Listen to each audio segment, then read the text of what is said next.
Sir प्राय आज के समय में बहुत ऐसी घातक बीमारियां हो गई हैं, जैसे हमारे इधर कैंसर की बीमारियां पहले सुनी थी, लेकिन अब कैंसर के पेशेंट बहुत ज़्यादा बढ़ रहे हैं, बवासीर के बहुत ज़्यादा बढ़ रहे हैं। और तीसरी बीमारी हार्ट अटैक की है। तो इसके क्या कारण है, कैसे इससे बचा जाए? सारी बीमारियों का कारण है, मैंने जो आपको पहले बताया है, टॉक्सिन्स है। तो ये टॉक्सिन्स जो बन रहे हैं उसका कारण है केमिकल वाला खाना, हम्म, फास्ट फूड वाला खाना हम्म, और ऑयल। जो रिफाइंड ऑयल सबसे ज़्यादा हम जो यूज़ कर रहे हैं, हम्म, ये रिफाइंड ऑयल ही है सारी बीमारियों का मूल कारण है। रिफाइंड ऑयल, जितना रिफाइंड ऑयल उतना वो जहर के बराबर है, क्योंकि रिफाइंड ऑयल में कोई भी चीज़ नहीं रहता है, ना एंजाइम्स रहते हैं, ना प्रोटीन्स रहते हैं, ना कार्बोहाइड्रेट्स रहते हैं, ना विटामिन रहते हैं। तो जितना हम रिफाइंड ऑयल यूज़ करेंगे, जितना केमिकल वाला खाना खाएंगे, यही सारी बीमारियों का कारण बनता है। इसलिए फास्ट फूड से, फैक्ट्री फूड से और रिफाइंड ऑयल से और नमक और शुगर, सफ़ेद शुगर से, इन चीज़ों को हम बचने का अपने को प्रयास करें। लेकिन आमतौर पे एक रूटीन में ये आता है कि हम सूखी रोटी कैसे खाएं। लोग रिफाइंड को भी जो है ना रोटी पे लगा देते हैं, मक्खन लगाते हैं, घी लगाते हैं। लेकिन एक गरीब व्यक्ति के पास घी और मक्खन नहीं होता, वो रिफाइंड से काम चला लेता है। तो ऐसे में कैसे हम लोग इसका कैसे? अगर उस चीज़ से बच नहीं सकते हो, आप कोई ऑप्शन नहीं है, तो आप दिन में कम से कम आपको 12 से 16 ग्लास पानी पियो, ताकि जो भी शरीर में टॉक्सिन्स बन रहे हो बाहर जाए। आप रिफाइंड तेल भी खा रहे हो, घी भी खा रहे हो, मक्खन भी खा रहे हो, फैक्ट्री फूड भी खा रहे हो, शरीर में टॉक्सिन्स बनाते जा रहे हो, बनाते जा रहे हो, बनाते जा रहे हो, और सफाई नहीं कर रहे हो। तो ये तो हर कोई कर सकते हैं। दिन में कम से कम सुबह से लेकर 24 घंटे में हमें 12 से 16 ग्लास पानी पीना है और अच्छी मेहनत करनी है, तो अपने आप शरीर से टॉक्सिन्स बाहर जाएंगे। सर आंखों की कोई जैसे बहुत बचपन में छोटे बच्चों को भी आंखों की प्रॉब्लम आ रही है, उनको सफ़ेद मोतिया निकल आया है, और ऐसे बहुत सारे बच्चों को चश्मे लगाए हैं। उम्र से पहले ही वो लोग ऑपरेशन करा रहे हैं, काफ़ी ये तादाद बढ़ रही है। तो ऐसे में क्या करेंगे?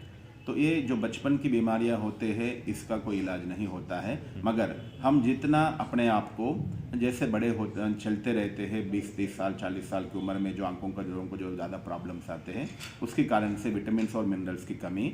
और दूसरा, जिसको इससे बचना है, ज़रूर कैरेट का इस्तेमाल ज़रूर करें और हरी सब्जियों का इस्तेमाल ज़रूर करें, और आंखों का एक्सरसाइज, आंखों को 180 डिग्री से 360 डिग्री को घुमाने का और दूर में कंसंट्रेशन करने का, फिर नज़दीक में कंसंट्रेट, आंखों का एक्सरसाइज। जैसे शरीर को एक्सरसाइज करने से शरीर तंदुरुस्त होता है, उसी प्रकार से आंखों का भी कुछ एक्सरसाइज होते हैं, वो ज़रूर करें। और कैरेट और हरी पत्तियों का जूस, सब्जियां ज़रूर खाएं। सर अगर मैं आध्यात्मिक बात करूं तो हमारे भोजन के अंदर कहते वो शक्ति ऐसी है कि अगर हम परमात्मा को याद करके उसको भोजन को सेवन करते हैं, तो वो हमारी एक मेडिसिन की तरह यूज मतलब काम करता है। तो ऐसे में क्या जानकारी देना चाहिए? जैसे आप मंदिर का प्रसाद को, आप मंदिर का जो स्वीट होता है उसको स्वीट नहीं कहेंगे, प्रसाद कहेंगे। क्यों? क्योंकि वहाँ भक्ति और पूजा के साथ वातावरण में है वो। उसी प्रकार से घर में रख के भी अगर हम भोजन को, परमात्मा को स्वीकार करके परमात्मा की याद में खाएंगे, तो वो भोजन भी प्रसाद हो जाएगा, आपको अच्छा शक्ति देगा। सर ब्रह्म कुमारी जी में बहुत सारी ऐसी एक इंसान को एक अच्छी श्रेष्ठ बातें बताई जाती हैं, गुणकारी बातें, ज्ञानवर्धक बातें बताई जाती हैं, जिससे इंसान से हम एक जैसे व्यंजन बताया कि हम कलेक्टर की तरह अपना जीवन यापन कर सकते हैं। लेकिन हमारे बच्चे या युवा पीढ़ी कह सकते हैं या माताएं ऐसी हैं, वो सिर्फ एक मोबाइल तक सीमित रह गए हैं। तो ऐसे में उनके लिए आप क्या प्रेरणा देना चाहेंगे? अभी लोग साधनों में ही फंस गए हैं। जितना हम मोबाइल और टीवी साधन जितना आए हैं, उतना आदमी का सोच बहुत छोटा होता गया है। हम सोच रहे हैं साइंस हमें आगे बढ़ा रहा है, मगर साइंस जितना आगे बढ़ते जा रहे, उतना व्यक्ति का बुद्धि और सोच छोटा होता जा रहा है। एग्जाम्पल, पहले ज़माने में लोगों को मुंह पे ही कम से कम 50 फ़ोन नंबर याद रहते थे, मगर जब से मोबाइल आया तो आपकी याद रखने की क्षमता ही कम हो गया है। तो इसलिए हम साधनों के ऊपर ज़्यादा डिपेंड ना हो, साधनों अपने ऊपर हावी होने ना दो। तो साधनों को यूज़ करो, मगर साधनों को अपने ऊपर हावी होने ना दो। सर आज के समय में बहुत सारे युवा बच्चे या यंग पीढ़ी आध्यात्मिक, जैसे कोई सत्संग है या कोई क्लासें लगती है इस तरह की मेडिटेशन वगैरह की, तो उसमें वो इंटरेस्ट रखते नहीं है। यदि पेरेंट भी उनको कहें कि भी आप आ जाएं, हम आप वहाँ पे सत्संग में जाना है, तो आते नहीं हैं। तो उनको कैसे जोड़ा जाए? एक आध्यात्मिकता ही है जो आदमी को सशक्त बना सकती है, संपूर्ण कर सकती है। व्यक्ति के पास सब कुछ है। आजकल पढ़ाई में लोगों को हिस्ट्री पढ़ाया जा रहा है मगर गुण पढ़ाया नहीं जा रहे। पहले ज़माने में व्यक्ति को अच्छी अच्छी स्टोरीज बता के उनको गुणवान बनाने का, पढ़ाई अर्थात गुणवान और उसमें विशेषताओं से भरा हुआ बनाते थे। मगर आजकल की पढ़ाई केवल हिस्ट्री तक की सीमित रह गया है, उसमें गुण कुछ भी नहीं है।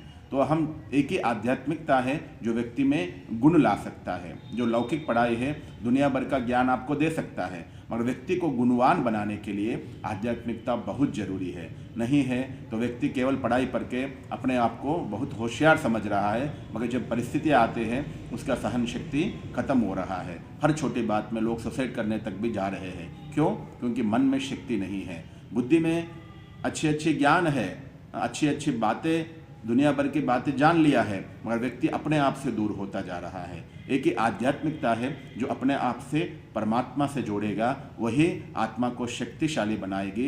ये वही गुण जो आध्यात्मिकता है जो आपको गुणवान बनाते हुए जीवन में आगे बढ़ाएगी।